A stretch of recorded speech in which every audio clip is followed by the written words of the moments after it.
Most of the ആക്ടേഴ്സിനെ പോലെ എൻ്റെ ബേസും is always ഡാൻസിൽ നിന്നാണ്. ഇനി എന്തെങ്കിലും നടക്കുവാണെങ്കിൽ ഷോ സ്റ്റോപ്പർ ആയിട്ട് തന്നെ എനിക്ക് നടക്കണം എന്നുണ്ടായിരുന്നു. If you want something more, ചില സമയങ്ങളിൽ നമ്മൾ നമ്മളെ തന്നെ ചാലഞ്ച് ചെയ്തേ മതിയാവും. ഞാൻ അത് അങ്ങനെ അധികം ചൂസ് ചെയ്യുന്ന ഒരാളല്ല. I am very very conscious with who I work with, how I work with. Crush അല്ല, റെസ്പെക്റ്റ് ആണ്. നമ്മുടെ കൂടെ ഉള്ളത് ആര്യയാണ്. ഡോക്ടർ ആര്യ ഡാൻസറാണ് ആൻഡ് മോഡലാണ്, അതുപോലെ തന്നെ ആക്ട്രസ് ആണ്. വാലാട്ടി മൂവി ചെയ്തു. ഇനി അപ്കമിങ് മൂവീസൊക്കെ കമ്മിറ്റ് ചെയ്തിട്ട് ഇന്ന് നമ്മുടെ കൂടെയുണ്ട്. സോ നമുക്ക് ആര്യയുടെ വിശേഷങ്ങളിലേക്ക് കിടക്കാം. Arya, welcome to feeding castle. Thank you so much. ഈ കഴിഞ്ഞ ദിവസം ആര്യ നമ്മുടെ ലുലുവിന്റെ ഷോ സ്റ്റോപ്പർ ആയിട്ട് കണ്ടിരുന്നു, ഫാഷൻ വീക്കിന്റെ അല്ലേ?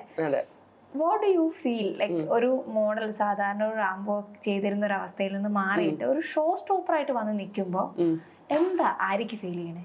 അതൊരു വലിയ ഒരു കേവാണ്.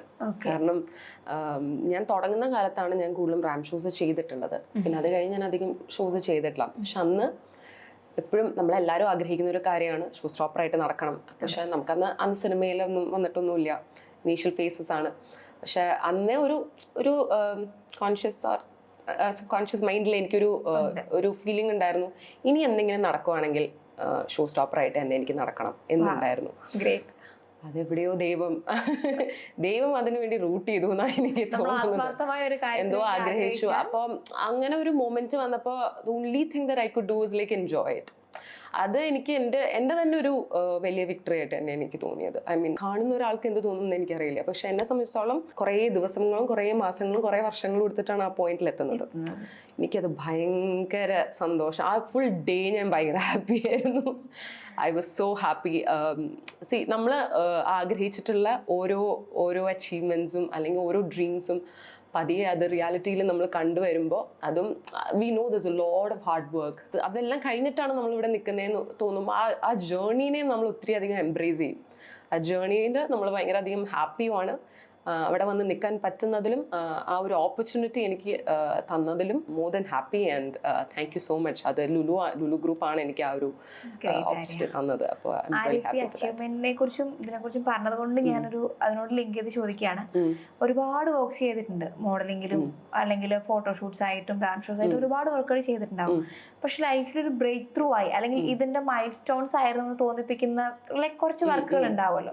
ഏതൊക്കെയായിരുന്നു ആ വർക്കുകൾ ആര്യക്ക്? എനിക്ക് തോന്നുന്നു കുറേ വർക്കുകൾ ചെയ്തിട്ടുണ്ട്. പക്ഷേ റീസെൻ്റ്ലി ഞാൻ കല്യാണത്തിന് വേണ്ടിയിട്ട് ഒരു ആഡ് ഷൂട്ട് ചെയ്തിട്ടുണ്ടായിരുന്നു. ഹോർഡിങ്സ് വന്ന സമയത്ത് എൻ്റെ സ്കൂളിലും കോളേജിലും ഒക്കെ പഠിച്ച കുറേ കുട്ടികൾ എന്നെ മെസ്സേജ് ചെയ്തു. ഇങ്ങനെ കണ്ടിട്ട് ഹോർഡിങ്ങിൻ്റെ ഒക്കെ ഫോട്ടോ എടുത്തിട്ടൊക്കെ എനിക്ക് അയച്ചു. That made me really happy. Arya ഡാൻസറും ഡോക്ടറും ഇതൊന്നും മാത്രമല്ല, ആരും ഇൻഫ്ലുവൻസറും കൂടിയാണ്. അപ്പോൾ ആസ് എൻ ഇൻഫ്ലുവൻസർ ആര്യക്ക് എത്രമാത്രം ജെന്യൂൻ ആയിട്ട് നിൽക്കാൻ പറ്റുന്നുണ്ട്? എനിക്ക് തോന്നുന്നു ഞാൻ 100% ജെന്യുവൻ ആയിട്ട് തന്നെയാണ് നിൽക്കുന്നത്. എനിക്ക് വരുന്ന ബ്രാൻഡ്സോ അല്ലെങ്കിൽ വരുന്ന ബ്രാൻഡ്സ് എല്ലാം ചൂസ് ചെയ്യാനും ഞാൻ നിൽക്കാറില്ല. എനിക്ക് ഒരു ബ്രാൻഡ് നമ്മൾ ചൂസ് ചെയ്യുമ്പോൾ പല രീതിയിൽ തിങ്ക് ചെയ്തിട്ട് വേണം ഒരു ബ്രാൻഡ് ചൂസ് ചെയ്യാൻ. അതായത് ഒരു ബ്രാൻഡിൻ്റെ ക്രെഡിബിലിറ്റി നമുക്ക് വെരി ഇമ്പോർട്ടൻറ്റ്. ബിക്കോസ് എനിക്ക് തോന്നുന്നു കൺസ്യൂമറിസത്തിൻ്റെ വലിയൊരു എന്താ പറയുക സോഴ്സ് എന്ന് പറയുന്നത് ഇപ്പോൾ സോഷ്യൽ മീഡിയ ആണ്. അപ്പോൾ what ever we say is being cached. അപ്പോൾ നമ്മുടെ മുമ്പിലുള്ള ആൾക്കാർക്ക് ഒരു കാര്യം പറഞ്ഞു കൊടുക്കുമ്പോൾ പ്രോബബ്ലി നമ്മൾ ആ പ്രോഡക്റ്റ് മേടിക്കാൻ ചിലപ്പോൾ ആ സമയത്ത് പൈസ കൊടുത്തിട്ടുണ്ടാവില്ല. പക്ഷെ എൻ്റെ മുമ്പിൽ നിന്ന് ഇത് കേൾക്കുന്ന ഒരാൾ ഡെഫിനറ്റ്ലി അവരുടെ ഹാർഡ് ഏൺ മണി കൊടുത്തിട്ടാണ് ആ ഒരു പ്രൊഡക്റ്റോ ഒരു സർവീസോ എന്തും മേടിക്കുന്നത്. അപ്പോൾ അവരോട് എനിക്ക് തോന്നുന്നു ആ ഒരു credibility of the brand is very important. Relevance of the brand, എൻ്റെ കോണ്ടന്റിൽ ആ ബ്രാൻഡിൻ്റെ റെലവൻസ്, അത് എന്തൊക്കെ ഗുണങ്ങൾ നമുക്ക് ഒരു നിങ്ങളെന്ന് പറയുന്ന ഒരു എന്താ പറയുക വ്യൂവേഴ്സിന് കൊടുക്കുന്നു, ഇതെല്ലാം അതിൽ ഇമ്പോർട്ടൻ്റ് ആണ്. ഇതെല്ലാം ചേർന്ന് വരുമ്പോഴേ ഞാനൊരു ബ്രാൻഡ് ചൂസ് ചെയ്യാറുള്ളൂ. അങ്ങനെ പല ബ്രാൻഡ് കൊളാബറേഷൻസും ഞാൻ ചെയ്യില്ല എന്ന് തന്നെ പറഞ്ഞിട്ടുണ്ട്. കാരണം എൻ്റെ എത്തിക്സുമായിട്ട് അത് work ആയില്ലെങ്കിൽ I can't do it because it's not like ഇപ്പോൾ നമ്മുടെ ഏജ് മാത്രമല്ല, ജനിച്ചു വീഴുന്ന കുട്ടികൾക്ക് വരെ ഒരു ഇൻസ്റ്റാഗ്രാം പ്രൊഫൈലുണ്ട്. അവരിതെല്ലാം കണ്ടാണ് വളരുന്നത്. അപ്പോൾ നമുക്ക് ഈ ഒരു സൊസൈറ്റിയോടുള്ള ഒരു റെസ്പോൺസിബിലിറ്റി ഡെഫിനറ്റ്ലി ഉണ്ട്. കാശ് കിട്ടുന്നു എന്ന് പറഞ്ഞ് നമുക്ക് 100% അതങ്ങനെ ചെയ്യാൻ പറ്റില്ല. നല്ല ബ്രാൻഡ്സ് ആണെങ്കിൽ നമുക്ക് വാല്യൂസ് ഡെഫിനറ്റ്ലി ഇത് ചെയ്യുന്നത് ആൾക്കാർ ഒരു പരിധി വരെ ചെയ്യുന്നതും പൈസ എന്ന് പറയുന്ന ഒരു ഇതിന് വേണ്ടിയിട്ട് തന്നെയാണ്. അതെ, അത് നമുക്കില്ലെന്ന് കാണാനും പറ്റില്ല. പക്ഷെ ഞാൻ അത് അങ്ങനെ അധികം ചൂസ് ചെയ്യുന്ന ഒരാളല്ല. I am very very conscious with who I work with, how I work with, what I deliver to the. That's great. Yes. അപ്പം കൂടെ അഭിനയിക്കണം എന്ന ആഗ്രഹം തോന്നിയിട്ടുള്ള ഭയങ്കര ക്രഷൊക്കെ തോന്നിയിട്ടുള്ള നടന്മാർ ആരെങ്കിലും ഉണ്ടോ? ക്രഷ് അല്ല, റെസ്പെക്റ്റ് ആണ്. ഓക്കെ. അവരുടെ ടാലന്റിലും അവരുടെ ഹാർഡ് വർക്കിലും ഉള്ള റെസ്പെക്ട് തോന്നിയിട്ടുള്ള മൈ ഓൾ ടൈം ഫേവറേറ്റ് ലാലേട്ടനാണ് എപ്പോഴും. അപ്പോൾ എന്തെങ്കിലും ലാലേട്ടൻ്റെ കൂടെ ഒരു സ്ക്രീൻ സ്പേസ് ഷെയർ ചെയ്യണം എന്നുള്ളത് അതൊരു വലിയ ഡ്രീമാണ്. എനിക്ക് തോന്നുന്നു എല്ലാവരും ആഗ്രഹിക്കുന്ന ഒരു കാര്യം തന്നെയായിരിക്കും ലാലേട്ടൻ. തീർച്ചയായിട്ടും. അത് ഏറ്റവും ഇൻട്രസ്റ്റിംഗ്ലി എന്ത് സംഭവം എന്ന് വെച്ച് കഴിഞ്ഞാൽ എനിക്ക് തോന്നുന്നത് ലാലേട്ടൻ്റെ കൂടെ അഭിനയിക്കുമ്പോൾ ഐ എം പ്രിറ്റി ഷുവർ നമ്മൾ അറ്റ്ലീസ്റ്റ് ഒരു 10 times ബെറ്റർ ആയിരിക്കും. നമ്മൾ സാധാരണ നമ്മൾ ചെയ്യുന്നതിൽ നിന്നും അദ്ദേഹത്തിനെ പോലെ വളരെ എക്സ്പീരിയൻസ്ഡ് ആയിട്ടുള്ള ഒരു ആക്ടറിന്റെ മുമ്പിൽ ചെയ്യുമ്പോൾ definitely you will be at least a little better. എത്രത്തോളം I can be a better actor being in front of him, അതാണ് എന്നെ ഏറ്റവും കൂടുതൽ എക്സൈറ്റ് ചെയ്യുന്നത്. അപ്പോൾ അതൊരു ഇന്ന ക്യാരക്ടർ ചെയ്യണം അങ്ങനെയല്ല, ലാലേട്ടൻ്റെ കൂടെ ഒരു സ്ക്രീൻ സ്പേസ് ഷെയർ ചെയ്യുക, റെസിപ്രോക്കേറ്റ് ചെയ്യാൻ പറ്റുക, അതൊരു വലിയ ഡ്രീമാണ്. അതുപോലെ തന്നെ ഫഹദ് ഭയങ്കര ഇഷ്ടമുള്ള ഒരു ആക്ടറാണ്, ഭയങ്കര റേഞ്ചുള്ള ഒരു ആക്ടറാണെന്ന് എനിക്ക് ഇപ്പോഴും തോന്നിയിട്ടുള്ള ഒരാളാണ്. ഫഹദ് ബിഗ് ഫഹദ് ഫാൻ എന്നും. ഫഹദ് ഫാസിലിന്റെ ഒരു ഇഷ്ടപ്പെട്ട മൂവി അല്ലെങ്കിൽ അങ്ങനെ സ്ട്രൈക്കിംഗ് ആയിട്ടുള്ള ഒരു സീൻ ചോദിച്ചാൽ ഏതായിരിക്കും? എനിക്ക് ഫഹദിന്റെ എല്ലാ സിനിമകളും ഇഷ്ടമാണ്. ബിക്കോസ് എല്ലാത്തിലും ഒരു എന്ത് കൊടുത്താലും ആളുടെ ബോഡി ലാംഗ്വേജിലാണെങ്കിലും എല്ലാം വളരെ ഈസിലി ക്യാരി ചെയ്യാൻ പറ്റുന്ന ഒരു ആക്ടറാണ്. ആ ഒരു ക്യാരക്ടറായി മാറും. ആണ്. അപ്പോൾ ഒരു പാവപ്പെട്ട വീട്ടിലെ ഒരാളായിട്ടാണെങ്കിൽ പോലും ഒരു വലിയ ഒരു ആളായിട്ടാണെങ്കിലും എല്ലാം എവറിത്തിങ് ഭയങ്കര ഈസി ആയിട്ട് പോർട്രേ ചെയ്യും. പക്ഷെ എനിക്ക് തോന്നുന്നു വരുത്തനിലെ ക്യാരക്ടർ എനിക്ക് ഭയങ്കര ഇഷ്ടമായിരുന്നു. മാലിക്കിലെ ക്യാരക്ടർ എനിക്ക് ഭയങ്കര ഇഷ്ടമായിരുന്നു. 2 സിനിമകളും ഭയങ്കര ഇഷ്ടമാണ്. വരുത്തനിൽ ഇതുപോലെ ലാസ്റ്റ് സീനൊക്കെ എനിക്ക് ഭയങ്കര ഇഷ്ടമാണ്. ലാസ്റ്റ് ഫൈറ്റ് സീനൊക്കെ ഭയങ്കര ഇഷ്ടമാണ്. ഫേവറേറ്റ് മൂവി എന്ന് വെച്ചാൽ ആള് പെട്ടെന്നൊരു ക്യാരക്ടർ ചേഞ്ച് ആണ്. ഏത് ക്യാരക്ടറും വളരെ ഈസി ആയിട്ട് ആള് ഹാൻഡിൽ ചെയ്യുന്നു എന്നുള്ളത് ഭയങ്കര ഇഷ്ടമാണ്. സോ ആര്യ ഡോക്ടറാണ്. അപ്പൊ MBBS ഒക്കെ കഴിഞ്ഞിട്ട് ഒരു പാഷന്റെ ബേസിസിലാണ് ഈ ഒരു ഫീൽഡിലേക്ക് ആര്യ വന്നിട്ടുണ്ടാവുക. ആക്ടിങ് മാത്രമല്ല ഫിറ്റ്നസും എല്ലാം ഉണ്ട്. ഫിറ്റ്നസ് ഫ്രീക്ക് ആളായി. അപ്പം ആര്യ ആ ഒരു ജേർണി എക്സ്പ്ലെയിൻ ചെയ്യുമ്പോൾ എന്തൊക്കെയായിരുന്നു ആര്യ നേരിട്ട ആ ഒരു ഒബ്സ്റ്റക്കിൾസ്? കാരണം ഇതിലേക്ക് വരുമ്പോൾ ഓഫ് കോഴ്സ് കുറെ എതിർപ്പുകളും കുറെ പ്രശ്നങ്ങൾ നേരിട്ടിട്ടുണ്ടാവും. ആ ജേർണി ഒന്ന് എക്സ്പ്ലെയിൻ ചെയ്താൽ എങ്ങനെ? സോ സ്റ്റാർട്ട് ചെയ്യുന്നത് സ്കൂളിലൊക്കെ പഠിക്കുന്ന സമയത്ത് ചെറുപ്പം തൊട്ടിൽ ഞാൻ ഡാൻസ് പഠിച്ചിട്ടുണ്ട്. സോ മോസ്റ്റ് ഓഫ് ദി ആക്ടേഴ്സിനെയും പോലെ എൻ്റെ ബേസും ഇസ് ഓൾവേസ് ഡാൻസിൽ നിന്നാണ്. അഭിനയത്തിനോടുള്ള ഒരു താല്പര്യമൊക്കെ തുടങ്ങുന്നത് ഡാൻസിൽ നിന്നാണ്. ആൻഡ് ദെൻ പക്ഷെ അപ്പോൾ ഡാൻസിൽ ഞാൻ വളരെ ഹാപ്പിയാണ്. അന്ന് ചെറുപ്പത്തിലൊന്നും ഒരു ആക്ടർ ആവണം എന്നൊന്നും ആ ഒരു തോട്ടൊന്നും പോയിട്ടില്ല. പിന്നെ അത് എനിക്ക് തോന്നുന്നു somethings are destined to be and then you will reach there when you are suppose to. അപ്പോൾ എനിക്ക് തോന്നുന്നു ഇന്ന് ഞാൻ തിരിഞ്ഞ് ആലോചിക്കുമ്പോൾ എനിക്ക് തോന്നുന്നു ഇതെവിടെയോ എൻ്റെ മനസ്സിലുണ്ടായിരുന്നു. പക്ഷെ അന്ന് ആ ഒരു ആക്ഷൻ എടുക്കാനുള്ള ഒരു തോട്ടൊന്നും പോയില്ല. പക്ഷെ ത്രൂ ഔട്ട് കുറച്ച് നാൾ കഴിഞ്ഞ് കോളേജിൽ സ്റ്റാർട്ട് ചെയ്തു. കോളേജിൽ വെച്ച് ഞാൻ മോഡലിംഗ് ചെയ്യുന്നുണ്ടായിരുന്നു. പിന്നെ final year gap I took a break. Exams ഒക്കെ ക്ലിയർ ചെയ്ത് കഴിഞ്ഞിട്ട് പിന്നെ മതി എന്നുള്ള ഒരു ഡിസിഷനിലിരുന്നു. അത് കഴിഞ്ഞിട്ട് ചെയ്ത് കഴിഞ്ഞ് എക്സാംസും കഴിഞ്ഞ് ഞാൻ വർക്ക് ചെയ്ത് തുടങ്ങി. കുറച്ചും കൂടെ കഴിഞ്ഞിട്ടാണ് ഞാൻ പിന്നെയും തിരിച്ച് മോഡലിങ്ങിലേക്ക് തന്നെ വരുന്നത്.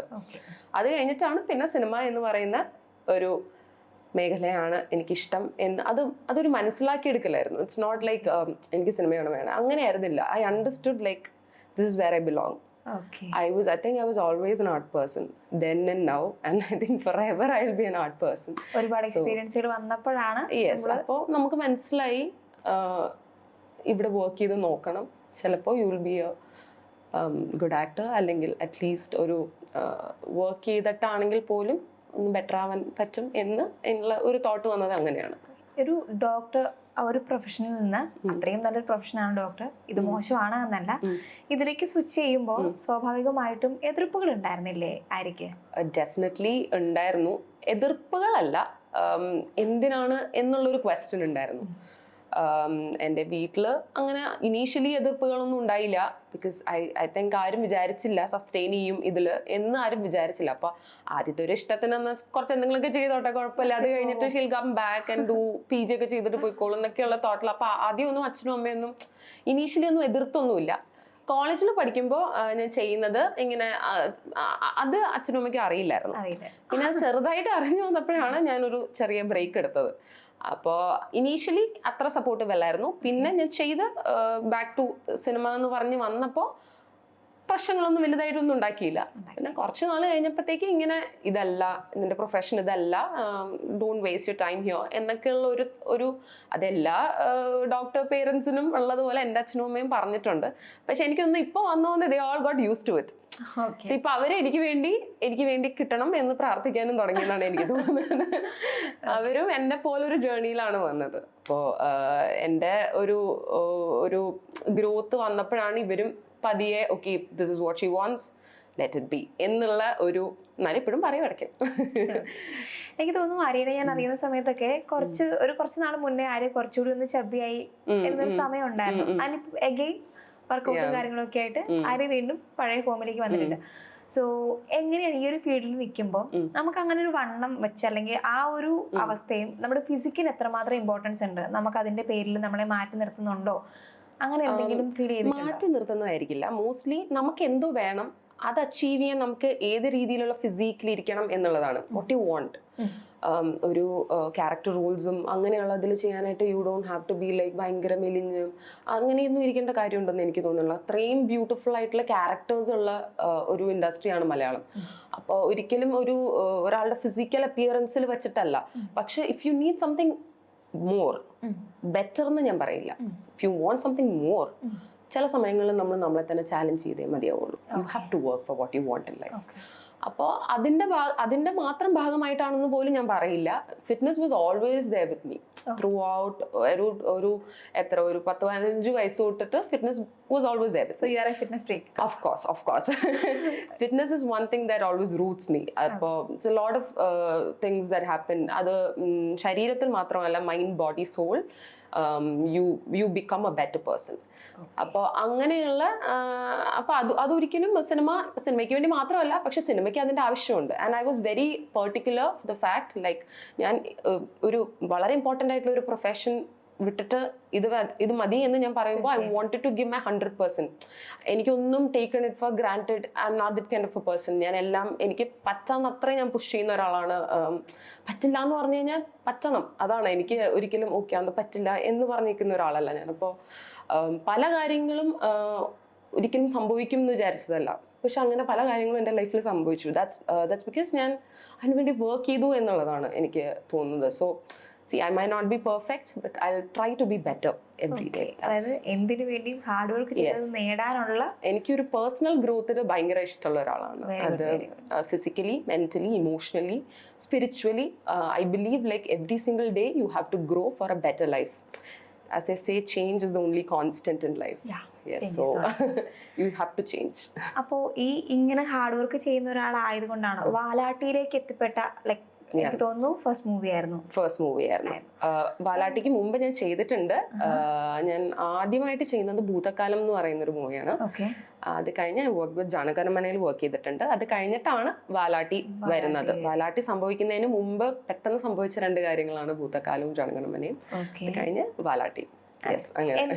ഈ ജനഗണമന എനിക്ക് തോന്നുന്നു ഒരുപാട് അക്സെപ്റ്റൻസ് കിട്ടിയ ഒരു മൂവിയായിരുന്നു. How was the experience?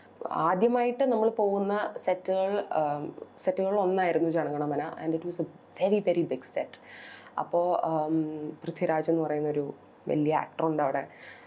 എനിക്ക് തോന്നുന്നു ഇന്നും ഐ വുഡ് സേ ലൈക്ക് ജനഗണമനയിൽ വർക്ക് ചെയ്തിട്ട് what is that one thing that I got back എന്ന് പറഞ്ഞു കഴിഞ്ഞാൽ, ഒരു ആക്ടർ എന്നുള്ള രീതിയിൽ നമ്മൾ അവിടെ ഏറ്റവും കൂടുതൽ കണ്ടിട്ടുള്ളത് പൃഥ്വിരാജിനെയാണ് എന്നുള്ളത് കൊണ്ടാണ് ഞാനിത് പറയുന്നത്. The level of dedication and the level of discipline is unmatched. അത് നമുക്ക്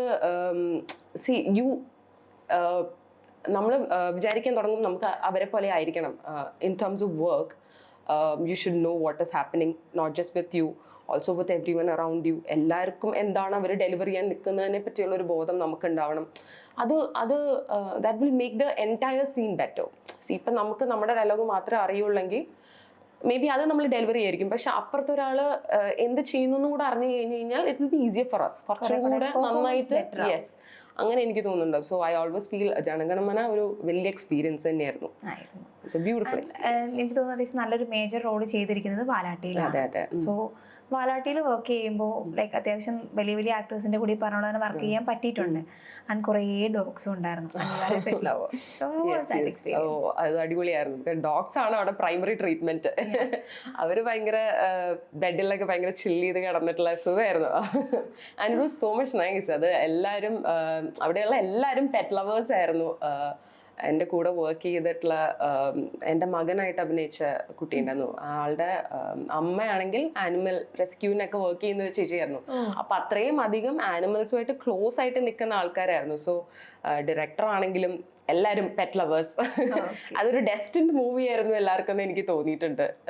എല്ലാരും മനസ്സറിഞ്ഞ് അത് വളരെയധികം ഒരു എന്താ പറയാ, നമുക്ക് പേഷ്യൻസ് വേണ്ട ഒരു സിനിമയായിരുന്നു. സാധാരണ ഒരു സിനിമ എടുക്കണ പോലെ പറ്റില്ലായിരുന്നു. ഡോഗ്സിന്റെ മൂഡും ഒക്കെ ഇറ്റ് ഓൾ മാറ്റേഴ്സ് ആവും. നമ്മള് ഒക്കെ ഓക്കെ ആണെങ്കിലും ചിലപ്പോൾ ഡോഗ്സ് ഓക്കെ ആയിരിക്കില്ല, പിന്നെ നമ്മളിങ്ങനെ വെയിറ്റ് ചെയ്യാം. പക്ഷെ അടിപൊളി എക്സ്പീരിയൻസ് ആയിരുന്നു. അതിന് ഭയങ്കര ഫൺ ആയിരുന്നു, ഭയങ്കര ഹാപ്പി ആയിരുന്നു ആ സെറ്റ്. ഒരുപാട് കാര്യങ്ങൾ പുതിയതായിട്ട് ലേൺ ചെയ്യാനും പറ്റിയിട്ടുണ്ടാവണം, കാരണം പുതിയ ലൈക്ക് ആദ്യമായിട്ട് ചെയ്യുന്ന മൂവീസ്. അതെ അതെ, എല്ലാ സെറ്റും എനിക്ക് പുതിയതാ, കാരണം ഐ ആം ജസ്റ്റ് സ്റ്റാർട്ടിങ്. അപ്പോൾ എല്ലാം എനിക്കൊരു എക്സൈറ്റ്മെന്റ് ആണ്. എല്ലാം എനിക്ക് what is that you get to learn from there എന്നുള്ള ഒരു തിങ്കിങ്ങിലാണ് എപ്പോഴും പോകുന്നതും.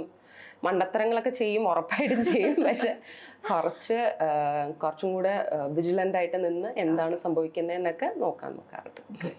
ഇനി മലയാള സിനിമയിലേക്ക് വരുമ്പം ഞാൻ കഴിഞ്ഞ ദിവസം ഇൻസ്റ്റാഗ്രാമിൽ ഒരു പോസ്റ്റ് കണ്ടപ്പം അന്നേരം തൊട്ട് മനസ്സിൽ ഇങ്ങനെ കിടക്കുന്ന ഒരു കാര്യമാണ് വാണി വിശ്വനാഥ്. മലയാളത്തിൽ എനിക്ക് തോന്നുന്നു ഏത് റോൾ, അതായത് ഒരു ഹോംലി ഫീൽ തരുന്ന ഒരു റോൾ ആയിക്കോട്ടെ, ഇനി അതല്ല ഒരു പോലീസ് ആയിക്കോട്ടെ, ഒരു ഫൈറ്റ് സീൻ ആയിക്കോട്ടെ, ഏതായിരുന്നാലും ഭയങ്കര ഭംഗിയായിട്ട് പോർട്രേ ചെയ്യാൻ പറ്റുന്ന ഒരു നായിക കഥാപാത്രമായിരുന്നു വാണി വിശ്വനാഥ്.